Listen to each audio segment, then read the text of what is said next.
방금 전에 두 분이 말씀하신 거에서 조금 좀 생각이 다른 부분이 있는데요. 예. 저는 정유라 씨가 공항에 들어오면서 기자들하고 뭐 짧지만 6분가량 뭐 인터뷰하듯이 질의응답을 했는데요. 저는 인터뷰 내용에는 별로 관심이 없었어요.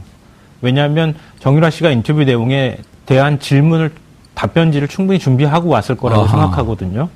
그러니까 지금 뭐 정유라 씨 공항에서 얘기한 걸 보면은 알맹이가 하나도 없잖아요. 다 부인하고 다 엄마가 했고, 나는 잘 모르겠고, 뭐 박근혜 전 대통령과의 관계에 대해서도 잘 모르겠다 이런 식의 얘기를 했거든요.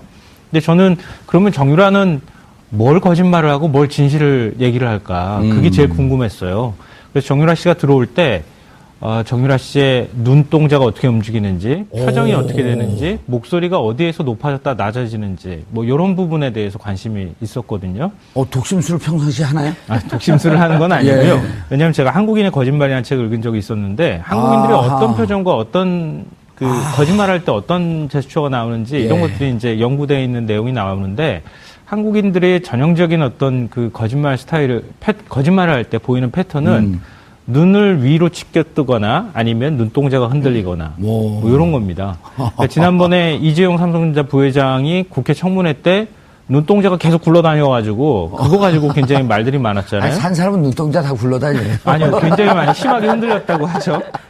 근데 그때도 저는 이 부분에서 거짓말을 할 개연성이 있구나 뭐 이런 생각들을 사실 했었거든요. 예, 오늘 정유라 씨 어느 대목에서 거짓말을 하던가요? 그러니까 전체적으로 정유라 씨의 시선이 위로 가 있었어요. 앞을 응시하는 경우가 별로 없었고요. 미세먼지 없는 대한민국 하늘을 보고 싶어 하진 않았을까요? 옆으로 가 있었죠. 정확하게. 예, 옆에 위상. 기자들 시선을 피했어.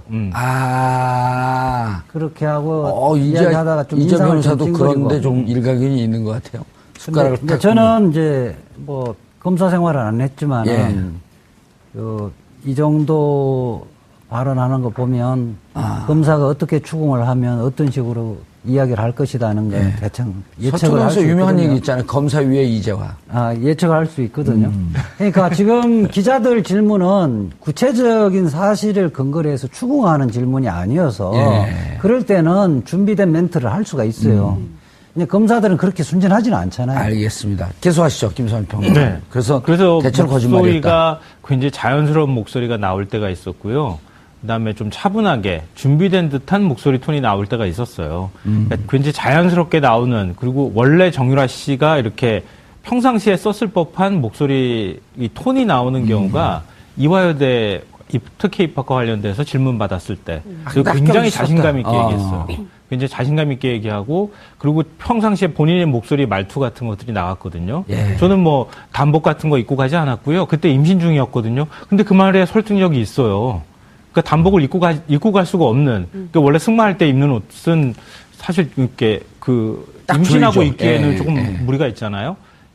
그리고 이제 금메달 목에 걸고 간 것도 이제 중대 지원할 때도 걸고 갔다고 하는 거. 그 부분은 진실일 가능성이 좀 있다 생각됐고요. 그 다음에 돈도 실력이다 이렇게 얘기할 때도 굉장히 평상시에 자기 목소리 말투가 나왔어요. 그러니까 그것도 약간 울컥했다고 하는 표현도 이제 그때 기자들이 이제 보고 난 다음에 기사로 쓰기도 했는데, 돈도 실력이라는 것도 자기가 이제 아예 키워보니까 그게 또 상처가 될 수 있겠구나, 이제 이런 생각들을 하게 됐다는 얘기를, 그러면서 이제 정말 죄송하다 이런 표현도 사용했거든요. 그런 부분에 대해서는 정유라 씨의 진실성 있는 답변이 들어가 있을 가능성이 있다는 거고요. 그렇지 않고, 뭐, 박근혜 전 대통령, 엄마와 관련되어 있는 거, 뭐, 재판이 어떻게 진행됐는지 전혀 모른다고 하는 건, 그거는 뭐, 거의 완벽한 거짓말에 가깝다고 저는 생각하거든요. 왜냐면 이경재 변호사가 계속 정유라 씨하고 접촉했다고 하는 사실을 그동안에 인정을 했거든요.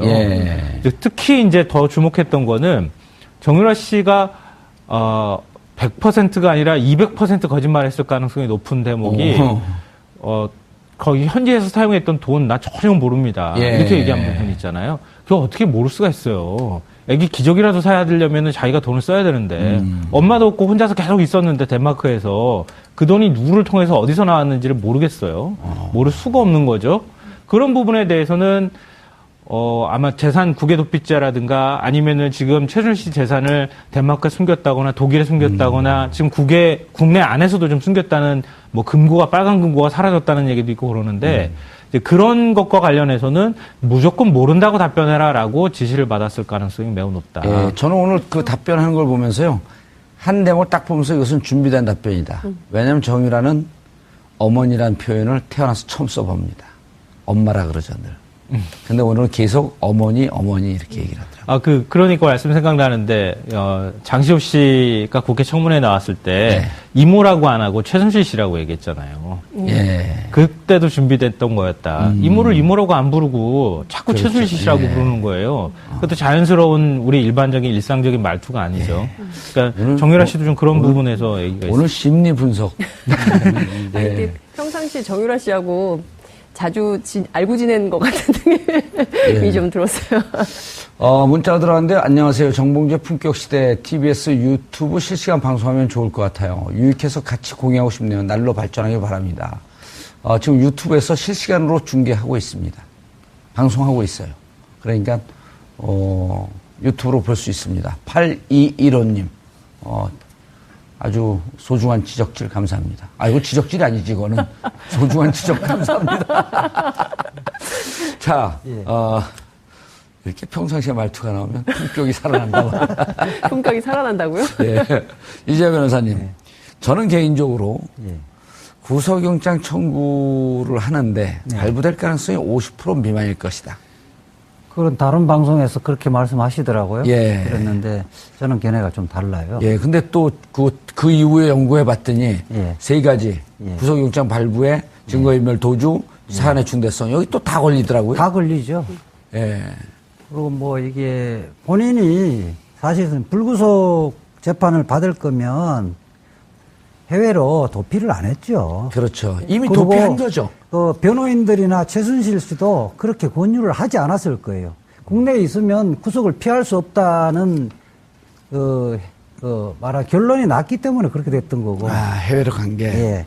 더군다나 지금 대통령 선거까지 기다려서 이제는 뭐 5년 동안 거기 있으면 이게 미결 구금 일수에 포함을 안 시키거든요. 이중징역을 여기 와서 새롭게 형을 살아야 되기 때문에 그 어린 애기 엄마가 애기 엄마가 그걸 감당할 수가 없는 거고요.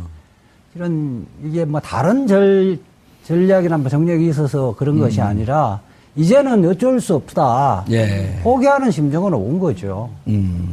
실제 그 덴마크에 있을 때부터 정유라 씨가 얘기했던 게 불구속 수사 받게 해주면 자기 귀국하겠다라는 얘기를 애기를 볼 수 있으면. 예, 초반부터 했었거든요. 근데 그게 안 됐기 때문에 특검 수사할 때 그렇죠. 특검 수사 당시에 계속 그런 주장을 했었고, 근데 그게 안 됐기 때문에 덴마크에 있다가 이렇게 오게 된 거 아니겠어요? 그래서 제가 보기에도 구속을 피하기는 굉장히 어렵고, 그리고 증거인멸 도주 우려 가능성은 여전히 살아있기 때문에 구속 수사의 정당성은 있을 수밖에 없다 이런 생각이 좀 들고, 저는 또 하나 오늘 2대 그 부정입학 관련해가지고 중대도 가져갔고 시험 볼 때 그리고 엄마가 그 입학사정관한테 물어봐가지고 가져가도 된다 그래가지고 메달을 갖고 갔다는 거 아니에요?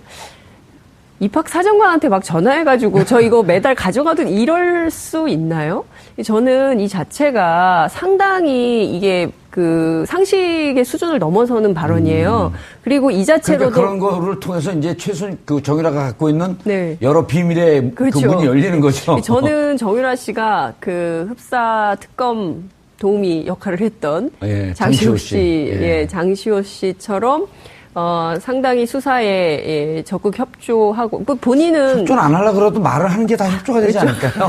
그 가능성도 있어요. 말을 많이 하다 보면 그 의도하지 않게 진실을 다 고백해버리는 수가 있을 수 있을 것 같고요. 경우에 따라서는 저는 이것이 이제 안민석 의원이 그 얘기도 했던데 박정희 비자금 통치자금 문제까지도 거슬러 올라가서 수사해서 결국에는 이 비밀 재산 환수 여기까지 가야 되지 않나 이런 생각을 하게 됩니다. 저는 오늘 기자회견 중에 삼성 특혜 의혹에 대해서 물어봤잖아요. 네.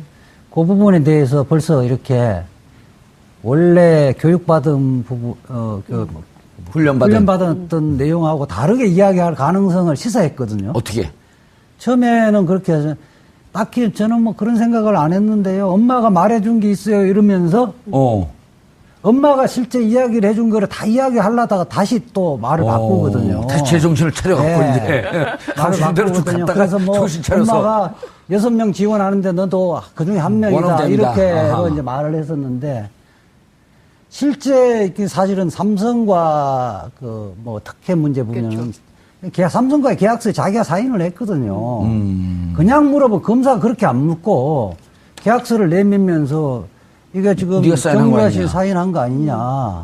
엄마가 하라 그랬어요. 이렇게 했는데 아무리 엄마가 하랐다 했더라도 포스트잇 붙였다고 그러더라도 모르고 계약을 할 수가 없는 거 아니냐. 삼성에서 돈이 온다는 거는 알고 있었던 거 아니냐 이렇게 추궁을 하면 어떤 분은 이런 얘기를 하더라고요. 그 영어나 독어로 돼 있을 텐데 포스트잇 붙인다고 안 붙이면 알고. 영어로나 독일어는 안 돼 있을 겁니다. 그 대한민국 사람들끼리 거래를 하는 계약서이기 때문에. 죄송합니다. 그 건물 살 때. 김수환 평론가님. 네, 방금 전에 두 분이 말씀하신 거에서 조금 좀 생각이 다른 부분이 있는데요. 네. 저는 정유라 씨가 공항에 들어오면서 기자들하고 뭐 짧지만 6분가량 뭐 인터뷰하듯이 질의응답을 했는데요. 저는 인터뷰 내용에는 별로 관심이 없었어요. 왜냐하면 정유라 씨가 인터뷰 내용에 대한 질문을 답변지를 충분히 준비하고 왔을 거라고 생각하거든요. 그러니까 지금 뭐 정유라 씨 공항에서 얘기한 걸 보면은 옆에 위상 기자들 시선을 피했어. 그렇게 하고 이야기하다가 좀 이재 변호사도 좀 그런데 좀 일가견이 있는 것 같아요. 숟가락을 근데 저는 이제 뭐 검사 생활은 안 했지만은 이 정도 발언하는 거 보면 검사가 어떻게 추궁을 하면 어떤 식으로 이야기를 할 것이다는 건 대충 예측을 할 수 있거든요. 유명한 얘기 있잖아요. 알맹이가 하나도 없잖아요. 다 부인하고 다 엄마가 했고 나는 잘 모르겠고 뭐 박근혜 전 대통령과의 관계에 대해서도 잘 모르겠다 이런 식의 얘기를 했거든요. 근데 저는 그러면 정유라는 뭘 거짓말을 하고 뭘 진실을 얘기를 할까 그게 제일 궁금했어요. 그래서 정유라 씨가 들어올 때 정유라 씨의 눈동자가 어떻게 움직이는지, 표정이 어떻게 되는지, 목소리가 어디에서 높아졌다 낮아지는지, 뭐 이런 부분에 대해서 관심이 있었거든요. 독심술을 평상시에 하나요? 독심술을 하는 건 아니고요. 왜냐하면 제가 한국인의 거짓말이라는 책을 읽은 적이 있었는데 한국인들이 어떤 표정과 어떤 거짓말할 때 어떤 제스처가 나오는지 이런 것들이 이제 연구되어 있는 내용이 나오는데 한국인들의 전형적인 어떤 그 거짓말 스타일을 거짓말을 할 때 보이는 패턴은 눈을 위로 치켜뜨거나 아니면 눈동자가 흔들리거나 뭐 이런 겁니다. 그러니까 지난번에 이재용 삼성전자 부회장이 국회 청문회 때 눈동자가 계속 굴러다녀가지고 그거 가지고 굉장히 말들이 많았잖아요. 산 사람은 눈동자 다 굴러다녀요. 아니요, 굉장히 많이 심하게 흔들렸다고 하죠.